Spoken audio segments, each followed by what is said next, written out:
Евдокия Михайловна Заморщикова в девичестве Скрябина.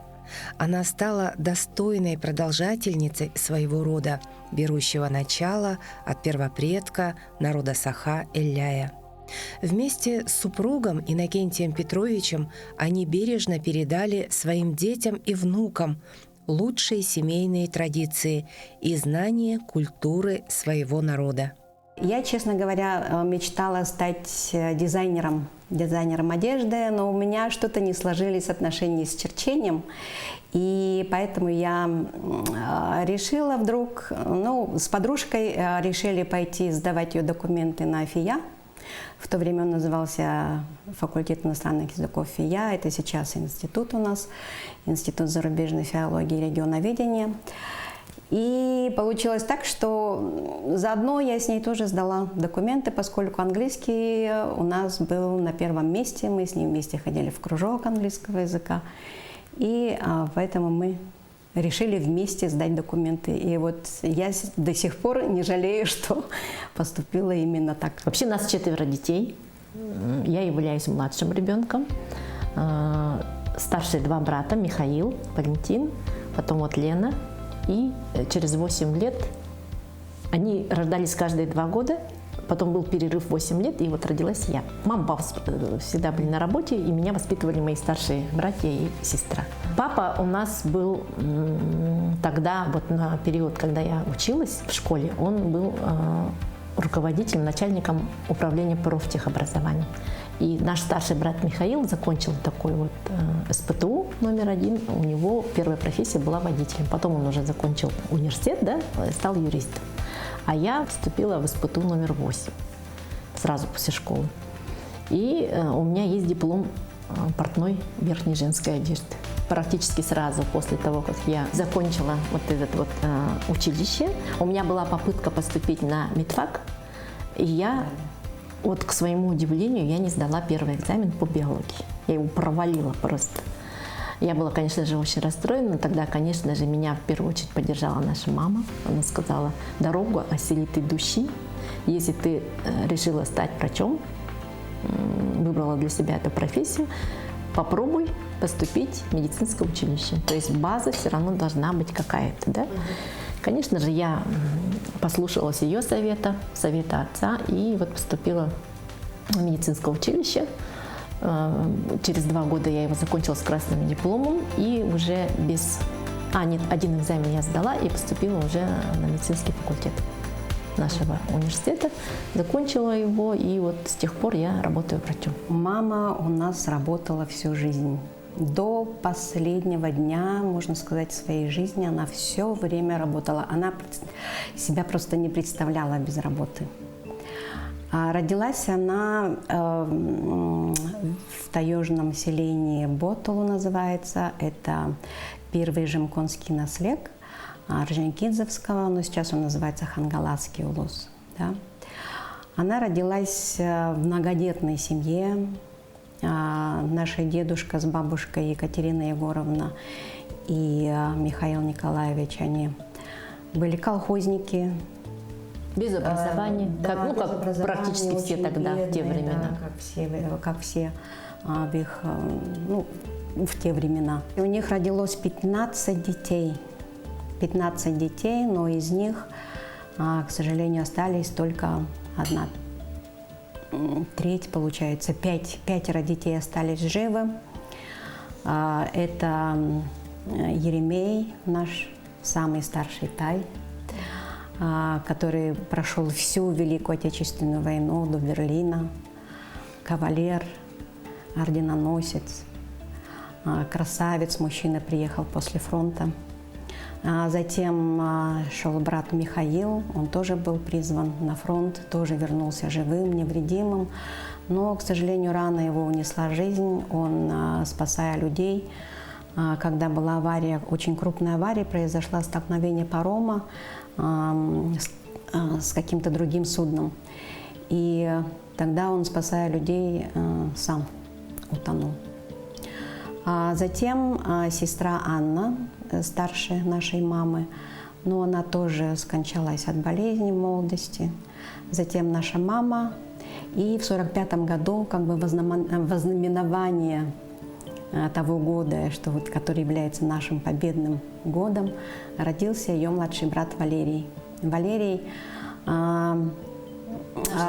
наш дядя, но он его как старший брат, старшим братом, потому что он нас все время нянчил, он с нами все время был, везде и всюду ходил с нами, и мы как-то вот привыкли, что он все время с нами. Вот этот вот их род Скрябиных, наша двоюродная сестра, вот как раз дочь Еремея, она написала родословную своего рода, и как оказалось, что они происходят, вернее, мы происходим от Эльдая. Когда они переехали в Титабя, Титабя это более такой вот центральный поселок, дедушка поступил истопником, а бабушка помогала ему и одновременно работала уборщицей и еще и поваром. 12 или 14 печей, и вот они рано с утра, там чуть ли не с 4 утра вставали, занимались этим. Мама всегда помогала? Мама всегда помогала маме мыть полы. Полы были не крашеные. И вот Анны. В общем, было такое детство, рабочее детство. Ну и она, окончив 7-летку уже в Жемконе, затем она приехала в Покровск, и там она поступила в среднюю школу, 8 класс, где ее увидел наш папа, в то время Кеша Заморщиков, тихая, застенчивая улыбка, как он рассказывал, да? И говорил, что они познакомились в сентябре на подготовке 7 ноября. Они собрались хором, поскольку они оба участвовали в хоре, и он говорил, что я просто вот не мог оторвать от Дуси глаз, и к тому же она еще пела очень красивым вторым голосом. Ну, надо сказать, у нас еще и папа очень хорошо поет. Многие ему говорят, что если бы ты не стал историком, учителем-историком и партийным деятелем, тебе бы, наверное, была прямая дорога в оперу, петь на сцене. Действительно, голос очень хороший и красивый. Но полюбили они друг друга, когда мама уже приехала со 2 курса, поступив на отделение русский язык в национальной школе, тогда это называлось. И тогда это был пединститут до образования Якутского госуниверситета. И вот после 2 курса она приехала на встречу одноклассников в феврале, и тут уже их чувства, так скажем, пошли совершенно по другому пути, нежели дружба. И они уже стали встречаться, полюбили друг друга. А папа тогда уже работал сперва учителем в школе, учителем истории, затем уже молодым директором в Булгуняхславской школе. Он ей сделал предложение, познакомил с родителями, с нашими бабушкой с дедушкой, Софией Николаевной и Петром Иннокентьевичем. Ну, естественно, они благословили их отношения, их брак. Скромно. Скромно, без всяких торжественных церемоний, только со свидетелями своими. Но зато сыграли 3 свадьбы. Первая была среди своих однокурсников и своих друзей. Они играли свадьбу вот там, где стоит Гендархан. Раньше была, они рассказывают, столовая номер 2. Памятное для них место. И шумная была очень свадьба, ну, естественно, молодежная. Затем они приехали в Жемкон. А в Жемконе вот старший брат Еремей Михайлович Скрябин с женой, они устроили шикарный стол, назвали гостей, родственников.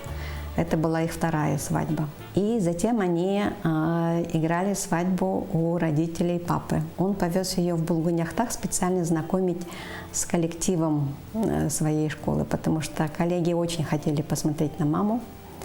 Сказали, что им нужно увидеть, какова будет жена у нашего директора. Ну и, естественно, он повез И там же были родители папы, нашей бабушки с дедушкой. Ну и потом в Булганихтахе они уже вот начали работу. Папа директором был, мама там была учителем русского языка и литературы в национальной школе. Там же родился вот наш старший брат Михаил. Потом уже позднее переехали они в Покровск. Там родился второй брат наш Валентин. Ну и я тоже через Да, 2 года. потом. Лена тоже в Покровске. А папа там тоже уже в райкоме партии его назначили, да, в секретарем Покровске, да, райкома секретарем партии. райкома. В общем, Мама продолжала работать в школе уже в Покровске, в средней школе номер 1. И потом папу назначили первым секретарем горного райкома партии. И семья переехала туда. Тоже очень счастливое время. Перед вами сидит первая красавица Бердигистяха, как она сама называла себя. Расскажи про это. Это меня называли воспитательницы Бердигистях красавица-то. И как-то мама, придя домой, вдруг слышит, напевает ее дочь, сидя под большим обеденным столом, красит ногти и напевает «Бердигистях красавица-то». Она говорит: «Кто это тебе такое сказал?» И я что-то там пролепетала, что-то про воспитательницу. И она очень строго отчитала воспитательницу, сказала: не надо нашу дочь выделять, поскольку, нельзя так делать. И окрасила я ногти. Почему? Потому что к нам все время приезжала Лиза. Лиза – это младшая сестренка папы. Она училась тогда в Иркутском институте, Институт иностранных языков имени Хошимина. И учила она французский язык. Ну и, видимо, вот эти вот, опять же, гены, корни меня, видимо, сподвигли на то, что мне нужно изучать, не французский, а английский язык. Потому что она, приезжая к нам, все время очень красиво разговаривала по-французски. Очень красивая, с миндалевидными черными глазами, с накрашенными ногтями. Она и меня тоже красила. И, видимо, вот все это привело меня к мысли, что я бердигистяхская красавица. Валерий к нам тоже приезжал, мамин брат. Он тогда приезжал из Москвы, он уже тогда поступил в архивное дело в историко-архивном институте. И вот он нам тоже все время рассказывал такие невероятные истории про своих однокурсников. Мы его считали практически старшим братом. Учился когда в Москве, он вообще был очень модником. Первые джинсы я увидела на нем. Дипломат первый увидела я у него. Он нам всегда привозил кучу гостинцев из Москвы. Жевательные резинки. Первые жвачки, да, пачками он всегда привозил. И он был такой всегда юморной, всегда был душой компании. 7 ноября, 1 мая, Новый год. У нас была большая квартира, и всех родственников родители собирали всегда за своим богатым праздничным столом, пели песни, танцевали, всякие конкурсы. И вот очень много пели. Вот незабываемые воспоминания с детства это все. Очень хлебосольные были. Мама всегда накрывала такой вот, простой вроде бы, да, но всегда было... Все было очень вкусно. Все было очень вкусно, и она никогда не любила, чтобы стол был пуст, такой вот, как скажем, чтобы мало было еды.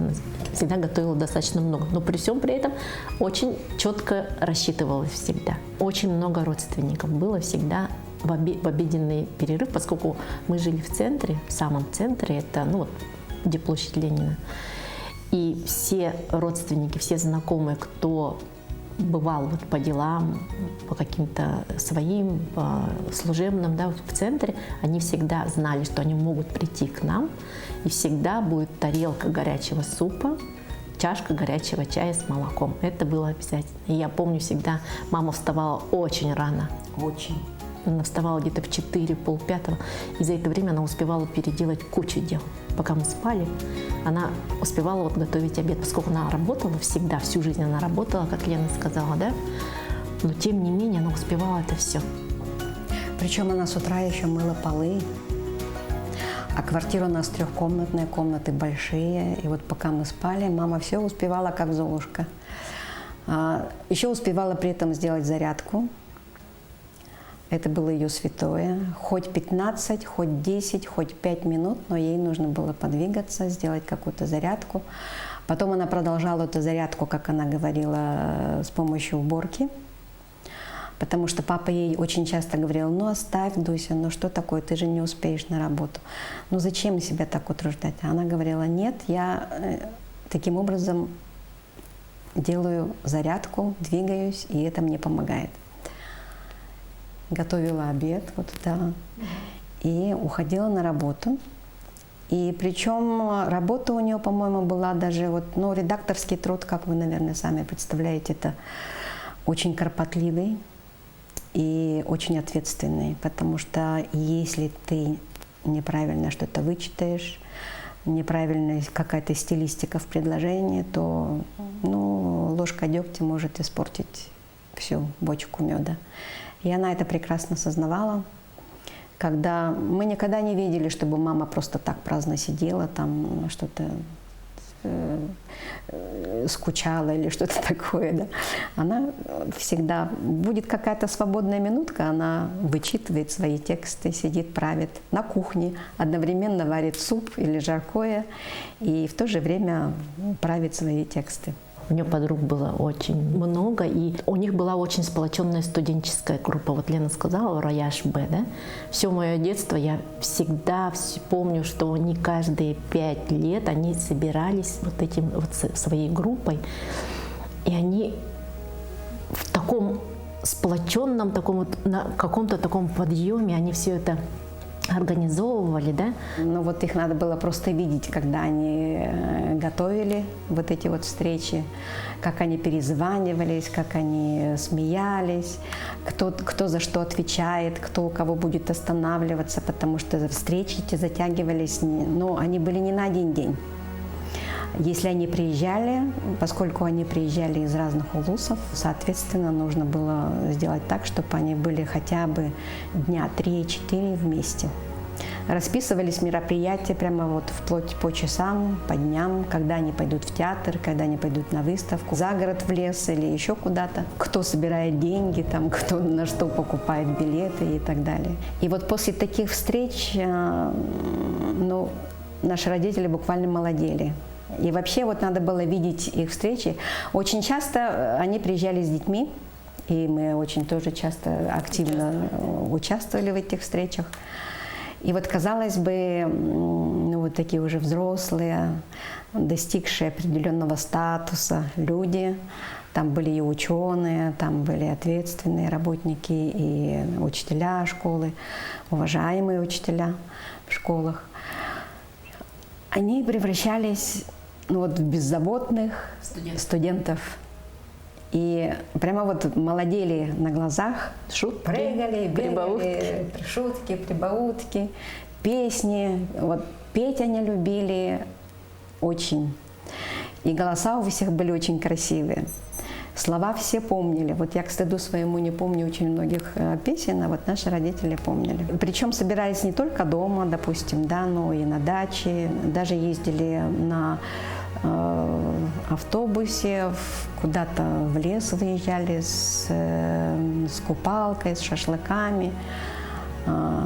Никогда не помню, чтобы они ходили в ресторан. Да. То есть вот такого не было.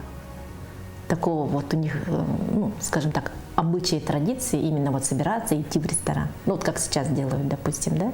Они именно вот приезжают вот общаться с районов, однокурсники приезжали, ну вот останавливались у тех, кто в городе, и они вот прямо в театры, на концерты, потом вот эти маевки.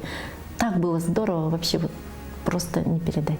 И вот мама с папой всегда вот были вот душой вот этой вот, скажем, компании, и они вот с завидной регулярностью вот каждые 5 лет это делают, встречались. Мы тоже стараемся следовать примеру наших родителей. Ну, регулярно, скажем так, встречались по воскресеньям нашей семьей, я имею в виду. Мама все время, даже вот когда вот мы уже замуж повыходили, женились, родили детей, она всегда нас звала к себе на обед. Ну, это традиция у нас была по воскресеньям. Да, обед у родителей. Обед с родителями, пирожки, чебуреки. Вкуснейшие чебуреки мама у нас готовила. И поэтому мы тоже стараемся такой же традиции придерживаться. Собираемся, любим выезжать куда-то все вместе. Ну, мы и большой семьей, так скажем, не только своими семьями. Мы очень радуемся, когда есть возможность всем собраться. Проблема сейчас в том, что молодежь, наше молодое поколение, они теперь люди мира, живут в разных странах. Есть у нас гражданка Канады, в Эмиратах, в Португалии живут. Поэтому, конечно, сейчас такие вот встречи уже онлайн-звонки. Они тоже готовят. И моя дочка тоже печет пирожки, тоже очень любит. Но это, конечно, бывает редко, поскольку все стараются придерживаться теперь уже здорового питания, но тем не менее. Пирожки, да, одно из любимых блюд. Мамины пирожки мы все время называем, или мамины чебуреки, бабушкины чебуреки. И все внуки, они все воспитывались у бабушки, естественно, все очень тепло вспоминают ее до сих пор. К внукам она относилась всегда с огромной любовью. Моя бабушка Дуся старательно и методично помогала мне научиться грамотно читать и писать. Благодаря ей мои оценки по литературе и по русскому языку всегда были на высоте. А в моей взрослой жизни бабушка Дуся всегда поддерживала меня советом и добрым словом. Союз бабушки с дедушкой – это пример крепкого, долгого брака, когда дедушка относился к бабушке с большим уважением, благоговением, любовью. Я помню, как мы ездили в деревню к бабушке с дедушкой в Покровск, и дедушка переплывал через протоку специально, чтобы нарвать цветы для бабушки. То есть это было очень, очень мило, и мы росли с девочками, с моими братьями при таком примере крепкого и долгого брака. Все детство, всю школьную жизнь бабушка была рядом со мной. Каждое утро в школу она меня будила легким массажем всего тела. Это было очень приятно. Вспоминать сейчас тоже, вспоминаю с большой теплотой. Все время спрашивала, покушала ли? Аня, ты покушала? Что ты сегодня кушала? Ты хорошо кушала? Ну, в этом проявлялась ее забота.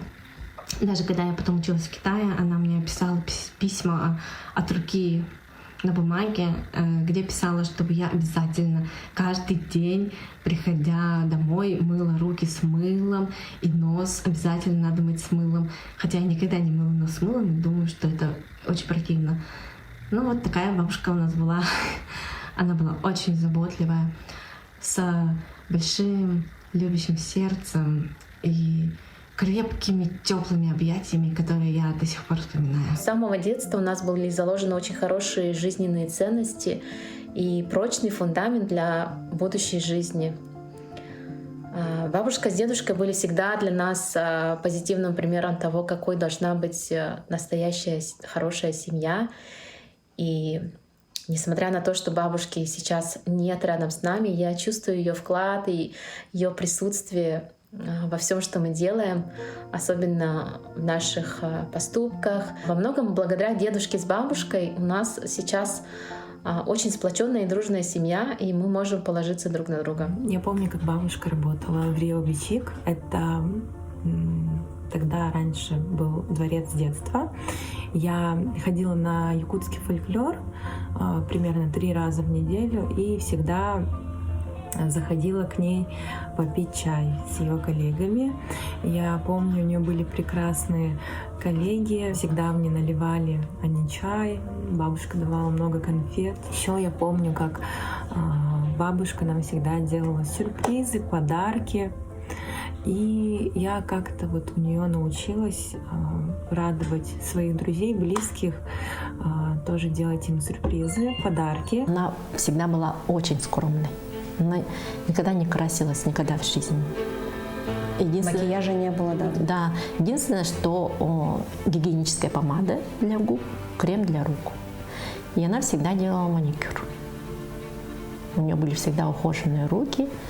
И я помню, что вот Аккуратная уложенная прическа. я вот помню, у нее были длинные волосы. И я всегда очень любила играть вот с ее волосами, с косой. Потом она начала носить шиньон. Тогда вот было модно. И потом уже сделала короткую стрижку. И вот интересно, у нее была вот седая прядь. Она вот как-то так посидела, очень интересно. Вот, ну, это была ее фирменная фишка, скажем так, да? Такая седая прядь. И потом она уже стала волосы красить таким образом, чтобы вот эта вот прядка ее седая оставалась, а остальное было покрашено. И ну, вот это было очень интересно. элегантно и красиво. Да, вот, кстати, насчет волос. Вот когда у нее были шикарные, просто вот великолепные длинные волосы, я помню, она их расчесывала гребенкой, и она не разбрасывала волосы, она аккуратно все собиралась, скатывалась в маленький шарик, и, ну, либо в печку, либо в мусорное ведро, поскольку так же делала ее мама, наша бабушка. И ну, это из того поверья, что мама все время говорила по этим волосам, по разбросанным волосам. Человека может найти абага, наслать болезни или какие-то другие несчастья, поэтому с волосами нужно быть очень осторожным. И вот как-то вот эта вот привычка нам тоже передалась. Что еще она делала? Вот, ну, вот это чисто из, так скажем, народной педагогики, да. Она никогда вот нам не говорила, не читала нравоучения, она показывала своим примером. Ну, иногда там подсказывала как-то вот так вот спокойно. Она говорила, что нельзя, если вы едете на природу, нельзя не кричать, шуметь, на реке тем более, потому что это грех. Советы в отношениях с мужчиной. Мы никогда, кстати, не видели, чтобы мама с папой ссорились. Никогда, Вообще. ни разу в жизни. Мы даже потом, уже повзрослев, ее спрашивали: мама, вы вообще ссоритесь когда-нибудь? Она говорит: конечно, ссоримся. Куда мы денемся, мы же люди. Но мы этого не видели вообще. Это происходило за закрытыми дверями. И вот она все время говорила: люди должны выяснять свои отношения за закрытыми дверями. Ни в коем случае, чтобы вас слышали дети и ваши домочадцы. И это правило тоже как бы номер один. Ну, и в нашей жизни тоже, да. Это мы переняли. Я еще тогда не была замужем. Лена тогда тоже не была замужем. И она говорила, что да, помните, девочки, и даже если супруг пришел выпивший, ну, ситуации бывают разные, она всегда говорила, ни в коем случае не показывайте недовольство именно вот сейчас под горячую руку. И не выясняйте. Не выясняйте отношения, уложите его спать, накормите, уложите спать. Все свои слова скажете утром. Да. И вот мы это очень Уже четко запомнили. четко запомнили. Да, еще она очень любила приговаривать, что показывай на папе. Мужчину нужно любить, все время гладить по голове, показать ему, что ты любишь, поцелуем, даже взглядом вы можете показать, что вы его любите. Они всегда шли рука об руку, мы просто вот, не можем представить, чтобы было бы как-то иначе, наверное, да? Свадьбу они сыграли в 1958 году. Золотая свадьба была в 2008 году. Да. И они вошли в книгу «Золотых семей», которую издал ЗАГС наш якутский. Это, по-моему, первый выпуск уже был, да? Да, это был первый выпуск этой книги. И мама с папой смеялись, что говорили, что наша золотая свадьба получилась шикарнее всех. Потому что, конечно же, в те годы такой шикарной свадьбы никак не можно было устроить. Она была очень ответственная, очень исполнительный и такой вот работник, скажем, перфекционист. Перфекционист, да. Она должна была все сделать больше, чем на 100%, да, на 5. Яковлев. Макар Макарович, это известный юрист. Александр Тимкюмен, это тоже ее ученик. Еще Зоя Николаевна Игнатьева, журналист. Да, достаточно много имен. Она всегда говорила, вот когда дети все, внуки разъехались по разным странам, кто где учился, да, она всегда говорила, я утром начинаю с молитв. То есть она молилась, да, ну, за своих внуков, за нас. Она говорила, что она перечисляет каждого. И вот эта вот поддержка, она бесценна. А сейчас вы ощущаете такую поддержку? Когда вам трудно, может быть? Обязательно. Я всегда ее вижу во сне, накануне каких-то таких перемен, каких-то, ну, когда мне тяжело, трудно. Да. Всегда она приходит во сне. Потом наша мама очень любила Асухой. Да, она очень любила цехи. С нетерпением ждала лета, чтобы специально поехать на СФ, нарядиться в якутский наряд. Всегда следила за объявлениями, где что объявят, где какой Асухой будет.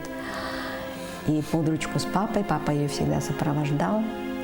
Но папа, конечно, поскольку у него больная нога, он только принимал участие в начале, затем он отходил. Но терпеливо ее ждал, общался там со знакомыми, с друзьями, пока она не дотанцуется, и потом они вместе шли опять же под ручку домой.